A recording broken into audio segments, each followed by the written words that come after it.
सोनपरी और जहरीला तालाब भाग 25। तो पिछले भाग में हमने देखा कि राक्षस राज सोनपरी को मजबूर कर देता है कि वह उससे शादी करने को तैयार हो जाए और सोनपरी तैयार भी हो जाती है और उधर राजकुमार पिंजरे में बंद होता है। तो चलिए अब आगे देखते हैं क्या शादी हो पाती है।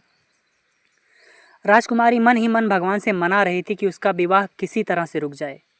राक्षस राज बहुत ही खुश था कि आखिरकार चाहे जैसे भी हो उसने राजकुमारी को विवाह करने के लिए तैयार कर लिया था। अभी तक विवाह की कुछ रस्में हो चुकी थीं। राक्षस राज जल्द से जल्द विवाह करना चाहते थे ताकि विवाह में कोई अड़चन पैदा ना हो सके। लेकिन अभी अचानक कुछ राक्षस सैनिक विवाह मंडप में राक्षस राज के पास पहुंच गए। सभी सैनिक के चेहरे पर घबराहट साफ साफ नजर आ रही थी। राक्षस राज ने जब यह देखा तो उसने एक सैनिक से पूछते हुए बोला, क्या हुआ? तुम लोगों के चेहरे पर इतनी घबराहट क्यों है? एक सैनिक डरते हुए बोला, राक्षस राज, हम लोगों ने बलि के लिए जिन कबीले वासियों का अपहरण किया था वे लोग बलि की बेदी से अचानक कहीं गायब हो गए हैं। राक्षस राज सैनिक की बात सुनकर क्रोधित हो गया और अपनी जगह पर खड़ा हो गया और तेज आवाज में सैनिकों को चिल्लाते हुए बोला, यह सब कैसे हुआ? तुम लोग तो वहीं पर खड़े होकर पहरा दे रहे थे ना?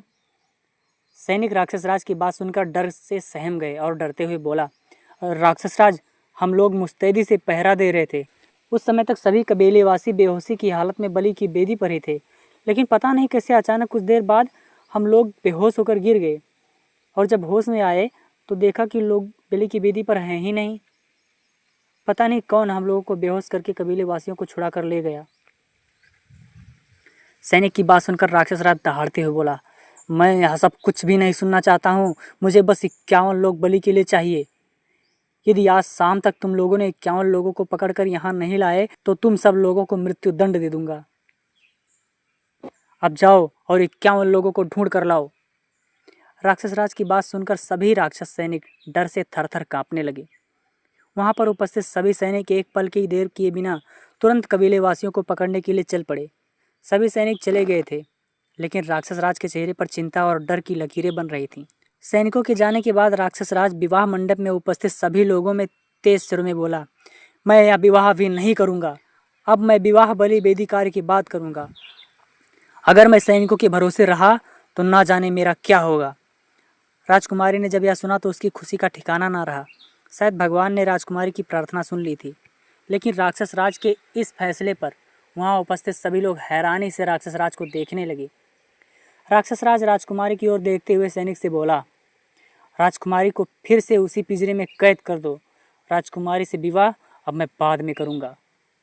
राक्षस राज की बात सुनते ही एक सैनिक ने राजकुमारी को उसी पिंजरे में कैद कर दिया जिसमें राजकुमारी अभी तक कैद थी। राजकुमारी ने विवाह रुकने पर भगवान का दिल से धन्यवाद किया। भले ही कुछ समय के लिए ही सही, लेकिन विवाह रुक गया था। राजकुमारी के कैद होने के बाद राक्षस राज चिंतित मुद्रा में गुफा की एक दिशा की ओर चल दिया। राक्षस राज के साथ उसके सबसे वफादार मंत्री भी चल दिए, जो राक्षस राज का चाचा भी था।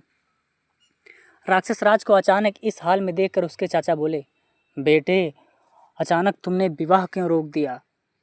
बलि तो विवाह के बाद भी दी जा सकती थी। बलि का कार्य इतना भी जरूरी नहीं था कि उसके लिए विवाह को रोक दिया जाए। अपने चाचा की बात सुनकर राक्षस राज बोला, चाचा, विवाह तो मैं बाद में भी कर सकता हूँ। यदि आज आधी रात तक बलि का कार्य पूरा नहीं हुआ तो फिर मेरी ये जो शक्तियाँ हैं यह सब बेकार हो जाएंगी और मुझे कोई भी आसानी से मार सकता है। इसलिए किसी भी हाल में मुझे आज आधी रात तक बलि का कार्य पूरा करना ही होगा। राक्षस राज बात करते हुए अब तक वह गुफा में एक ऐसी जगह पहुंच गया था जहां पे चारों तरफ मंत्र तंत्र से संबंधित वस्तुएं रखी थीं। राक्षस राज ने उन वस्तुओं में से एक खोपड़ी उठाई और उसे अपने सामने करके कुछ मंत्र पढ़ने लगा। कुछ देर मंत्र पढ़ने के बाद वह खोपड़ी हवा में एक जगह रुक गई।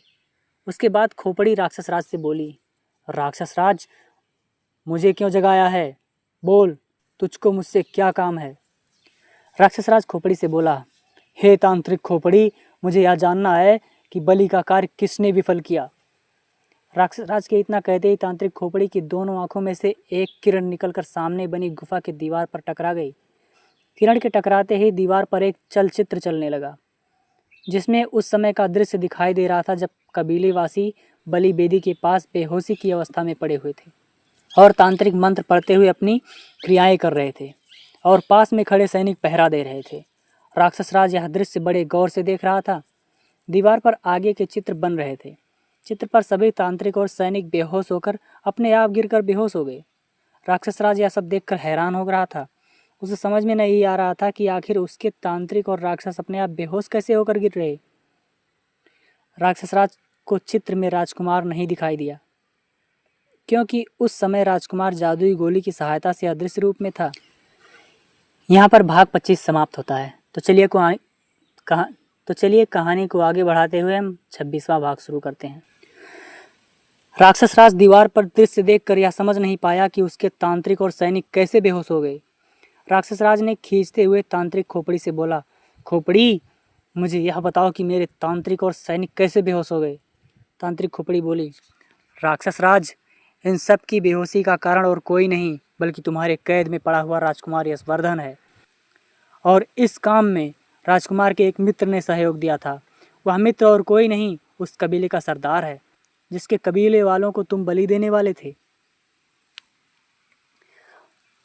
राक्षस राज ने जब खोपड़ी की बात सुनी तो वह क्रोधित हो गया और गुस्से में बोला, राजकुमार, राजकुमार, यह आदमी मेरे प्रत्येक कार्य में बाधा डालता है। अब मैं इसे किसी भी हालत में जीवित नहीं छोड़ूंगा। आज आधी रात को बलि के बाद राजकुमार की बलि दे दूंगा। इतना कहने के बाद राक्षस राज थोड़ा रुका और फिर खोपड़ी से बोला, तांत्रिक खोपड़ी, जब तक बलि का कार्य पूरा नहीं हो जाता तब तक तुम मेरे साथ ही रहोगे। तांत्रिक खोपड़ी राक्षस राज के साथ रहने के लिए तैयार हो गई। राक्षस राज भी बलि से संबंधित वस्तुओं को तांत्रिक पूजा स्थल में सुव्यवस्थित करने लगा। इधर राक्षस सैनिक राक्षस राज के आदेश पर बलि के लिए 51 लोगों को लाने के लिए फिर से एक बार कबीले की तरफ चल दिए। कबीले के सरदार ने राजकुमार यशवर्धन की सहायता से अपने कबीले वासियों को राक्षस राज के चंगुल से छुड़ा तो लाया था, जिसकी वजह से कबीले में खुशी की लहर दौड़ गई थी। कबीले में चारों तरफ हर्षोल्लास मचा हुआ था। लेकिन सरदार अभी भी चिंतित था, क्योंकि सरदार को शंका थी कि राक्षस राज बलि देने के लिए उसके कबीले वासियों का फिर से अपहरण करने की कोशिश जरूर करेगा। सरदार राक्षस राज से निपटने के लिए हर संभव तैयारी कर चुका था। सरदार ने अपने जड़ी बूटी के ज्ञान से अपने कबीले के चारों तरफ एक ऐसी जड़ी बूटियां फैला रखी थीं जिनसे निकलने वाली महक को सरदार की इजाज़त के बिना कोई पार नहीं कर सकता था। सरदार कबीले वासियों की खुशी को देखकर किसी को यह नहीं बताया था कि अभी खतरा पूरी तरह टला नहीं है। सरदार ने कबीले के चारों तरफ जो जड़ी बूटियां फैला रखी थीं वह अभिमंत्रित जड़ी बूटी थी, जिसका असर कबीले वासियों के ऊपर नहीं होगा। कबीले का कोई भी आदमी बाहर आ जा सकता था, लेकिन यदि कोई बाहर का व्यक्ति कबीले के अंदर घुसने का प्रयास करता तो वह उस जड़ी बूटी के चपेट में आ जाएगा। सरदार यही सोच ही रहा था कि अभी अचानक कबीले के सरदार ने देखा कि चमगादड़ों का झुंड उसके कबीले की ओर बढ़ रहा है। कबीले वासियों ने जब यह देखा तो वह लोग चमगादड़ों से बचने के लिए अपने अपने घरों की ओर भागने लगे। चमगादड़ों का झुंड तेज गति से कबीले की ओर बढ़ा चला जा रहा था। सरदार ने जब देखा कि चमगादड़ों की वजह से उसके कबीले में भगदड़ मच गई है तो वह एक ऊंची जगह पर जाकर खड़ा हो गया और अपने कबीले वासियों से बोला, चमगादड़ों के डर की वजह से मत भागो, चमगादड़ कबीले के अंदर प्रवेश नहीं कर पाएंगे। अपने सरदार की आवाज़ सुनकर कबीले वासी अपनी जगह पर रुक गए और चमगादड़ की ओर देखने लगे। चमगादड़ बढ़ते हुए अब उसी जड़ी बूटी के दायरे में आ गए थे जिसको सरदार ने कबीले की सुरक्षा के लिए चारों तरफ फैला दिया था। चमगादड़ों का झुंड जैसे ही जड़ी बूटी के दायरे में आया वैसे ही चमगादड़ उसी जगह पर रुक गए और तेज आवाज़ में चीखने चिल्लाने लगे। इस समय ऐसा लग रहा था जैसे कोई शक्ति चमगादड़ों को अंदर आने से रोक रही हो। चमगादड़ दर्द की वजह से इतनी तेज चीख रहे थे कि अब उनके कान और नाक से खून निकलने लगा था। कुछ चमगादड़ अपनी जान बचाने के लिए लौटने के लिए वापस मुड़े, लेकिन वह चमगादड़ जड़ी बूटी के प्रभाव से अपनी जगह से हिल भी नहीं पाए। कुछ देर में सभी चमगादड़ तड़प तड़प कर मर गए। सभी चमगादड़ों के मरते ही कबीले में एक बार फिर से खुशी की लहर दौड़ गई। लेकिन यह खुशी कुछ ही देर की थी, क्योंकि सभी लोगों को अब राक्षस सैनिक नजर आने लगे थे। राक्षस सैनिकों को देखकर कबीले में एक बार फिर से भगदड़ मच गई। सरदार ने फिर से कबीले वासियों को समझाया कि इस तरह से भागने से कोई फ़ायदा नहीं होगा। इन राक्षस सैनिकों से सामना करना होगा। आखिर कब तक हम लोग डरते रहेंगे? मैं अपनी तंत्र विद्या व जड़ी बूटी के ज्ञान की सहायता से कबीले के चारों ओर एक ऐसा सुरक्षा घेरा बना दूंगा जिसको ये राक्षस सैनिक कभी भेद नहीं पाएंगे, चाहे फिर ये लोग कोई मंत्र तंत्र का उपयोग क्यों ना कर लें।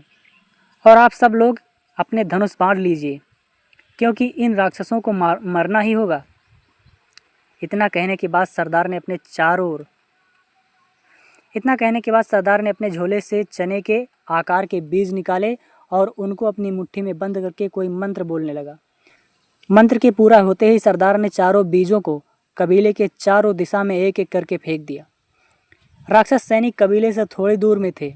सरदार को यह सब करते हुए देख रहे थे, लेकिन राक्षस सैनिकों के दिमाग में यह चल रहा था कि ये कबीलेवासी हम लोगों के सामने कीड़े मकोड़ों से ज़्यादा कुछ नहीं है।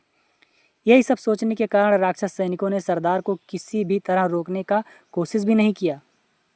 सरदार के बीज फेंकते ही जिस जगह पर बीज गिरे हुए थे उस जगह से पेड़ों की जड़ें निकलने लगी। राक्षस सैनिकों ने जब यह देखा तो थोड़े हैरान हुए, लेकिन अपनी शक्ति के घमंड में चूर इन सभी प्रक्रियाओं में कोई ध्यान नहीं दिया। जमीन से जड़ें निकलने के बाद धीरे धीरे चारों दिशाओं में जड़ें आपस में जुड़ने लगीं और कुछ देर में चारों दिशाओं की जड़ें आपस में जुड़कर पूरे कबीले को चारों तरफ से घेर कर अपने सुरक्षा घेरे में कस लिया, ताकि कबीले पर किसी भी दिशा से कोई राक्षस सैनिक हमला ना कर सके। अब तक कई राक्षस सैनिक जड़ के घेरे के करीब पहुंच गए थे।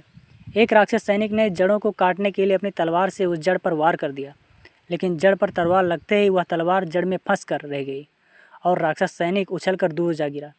यह देखकर सभी राक्षस हैरान रह गए। तो यहाँ पर एपिसोड 26 भी समाप्त होता है। तो चलिए कहानी को हम आगे बढ़ाते हैं और एपिसोड 27 प्रारंभ करते हैं। राक्षस सैनिकों ने देखा कि उनका एक साथी जड़ की चपेट में आकर दूर जा गिरा, तो वे लोग हैरान हो गए। राक्षस सैनिक जड़ से थोड़ी दूर पर जाकर खड़े हो गए। सरदार और कबीलेवासी बाहर का दृश्य देखकर खुश हो गए। जड़ का घेरा सभी की सुरक्षा कर रहा था। बाहर राक्षस सैनिक जड़ के घेरे को तोड़ने की भरपूर कोशिश कर रहे थे। कोई राक्षस जड़ पर आग का गोला छोड़ रहा था, तो कोई राक्षस जड़ पर पानी की धार छोड़ रहा था। इसी तरह प्रत्येक राक्षस अपनी अपनी शक्ति का प्रयोग करके जड़ के घेरे को तोड़ने की कोशिश कर रहा था। लेकिन सरदार ने ऐसी मांत्रिक बीजों का उपयोग करके जड़ का सुरक्षा घेरा बनाया था कि राक्षस सैनिक की कोई भी शक्ति उस जड़ के घेरे को तोड़ नहीं पा रही थी। सभी राक्षस सैनिक परेशान हो गए। सैनिक खाली हाथ यदि वापस गए तो राक्षस उन्हें मृत्यु दंड दे देगा, और यहाँ पर तो कोई भी राक्षस सैनिक 51 लोगों को तो छोड़ो, एक भी लोगों को अभी तक पकड़ नहीं पाए थे। सरदार घेरे के अंदर से राक्षसों की व्यवस्था को समझ रहा था। सरदार ने अपने मन में सोचा, यदि राक्षस लोग इसी तरह घेरे पर अपनी शक्तियों से वार करते रहेंगे तो कहीं ऐसा ना हो कि इन लोगों के पास घेरे को तोड़ने के लिए कोई विचार प्रकट हो जाए। सरदार ने जब यह सोचा तो परेशान हो गया और राक्षस सैनिकों को मारने के लिए उपाय सोचने लगा। राक्षस सैनिक अभी भी जड़ के घेरे को तोड़ने के लिए उस पर शक्तियों का बराबर प्रहार कर रहे थे। इधर काली पहाड़ी में राक्षस राज गुफा के तंत्र मंत्र कक्ष में तांत्रिक पूजा से संबंधित सभी चीज़ें अपने सामने रख ली थीं। कबीलेवासियों के बच जाने के बाद राक्षस राज को किसी के ऊपर भी विश्वास नहीं था। कबीलेवासियों के बच जाने के बाद राक्षस राज को किसी के ऊपर विश्वास नहीं रहा। वह स्वयं बलि का कार्य प्रारंभ कर दिया था। राक्षस राज ने अभिमंत्रित कक्ष में बलि की तैयारी कर रखी थी। राक्षस राज को अपने सैनिकों के ऊपर यह विश्वास था कि किसी तरह वे लोग 51 लोगों को बलि के लिए यहाँ पर ले आएंगे, लेकिन राक्षस राज को कहाँ पता था कि उसके सैनिक अभी भी कबीलेवासियों को पकड़ने के लिए संघर्ष कर रहे हैं। इधर राक्षस सैनिक बराबर अपने शक्तियों का उपयोग करके उस जड़ के घेरे को तोड़ने की कोशिश में लगे थे। सरदार यह सब देखकर चिंतित हो रहा था। अचानक सरदार के चेहरे पर खुशी की लहर दौड़ गई। उसने अपने सभी कबीलेवासियों से कहा, मेरे कबीले के लोगों, अपने धनुष और तीर को उठाओ और तीरों पर जहर लगाकर राक्षसों पर वार करो। राक्षसों की शक्तियाँ जड़ के घेरे को पार नहीं कर पा रही हैं, लेकिन तुम्हारे तीर इस घेरे को जरूर पार कर लेंगे, क्योंकि यह मंत्रित जड़ केवल बाहरी शक्तियों को रोकने के लिए है, अंदर की शक्तियों को नहीं। इतना कहने के बाद सरदार शांत हो गया। सरदार की बातों का असर सभी लोगों के ऊपर हुआ। जो लोग कुछ देर पहले डरे और सहमे खड़े हुए थे, वही लोग अब पूरे जोश से भर गए थे। कबीलेवासी तुरंत सरदार की बातों को मानते हुए अपने धनुष से राक्षस सैनिकों के ऊपर जहर लगाकर तीर मारने लगे।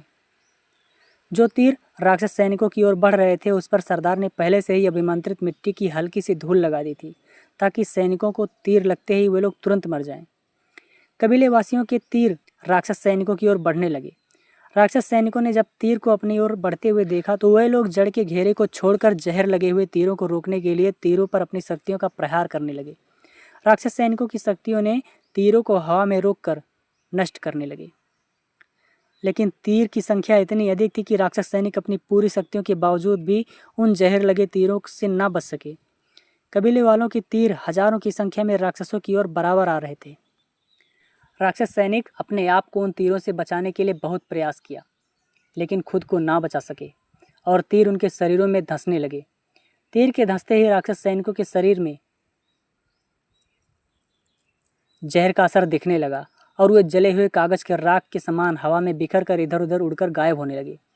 इसी तरह प्रत्येक राक्षस सैनिक हवा में बिखरने लगे। जो राक्षस सैनिक तीरों से अब तक बचे हुए थे वे अपनी जान बचाने के लिए यहाँ वहाँ भागने की कोशिश करने लगे, लेकिन सरदार ने उन सैनिकों को बचकर जाने नहीं दिया।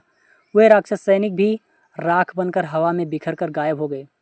अब कोई भी राक्षस सैनिक नहीं बचा हुआ था। सभी राक्षस सैनिकों के मरते ही सरदार ने जड़ का घेरा दूसरी मंत्रित जड़ी बूटी की सहायता से हटा दिया। कबीले में एक बार फिर खुशी की लहर दौड़ गई। सरदार भी खुशी में नजर आ रहा था। इधर काली पहाड़ी की गुफा में राक्षसराज बहुत देर तक अपने सैनिकों के वापस लौटने का इंतजार करता रहा, लेकिन जब धीरे धीरे समय काफ़ी ज़्यादा गुजर गया और सैनिक नहीं आए तो राक्षसराज काफ़ी ज़्यादा क्रोधित हो गया और गुस्से में सैनिकों को बड़बड़ाते हुए बोला, ये सभी किसी काम के नहीं हैं, कोई भी काम सही समय पर नहीं कर पाते हैं। इतना कहने के बाद राक्षसराज अपनी तांत्रिक खोपड़ी की ओर मुड़ा और उससे बोला, खोपड़ी, मुझे दिखाओ अभी तक मेरे सैनिक 51 लोगों को बलि के लिए लेकर क्यों नहीं आए। बलि का समय नज़दीक आ रहा है। राक्षसराज की बात सुनकर तांत्रिक खोपड़ी ने अपनी आंखों से शक्ति निकालकर सामने के दीवार पर चित्र बनाने लगी और दीवार पर चित्र इस तरह से चल रहे थे जैसे कोई टीवी चल रही हो। दीवार में बन रहे दृश्य को देखकर राक्षसराज के पैरों तले जमीन खिसक गई।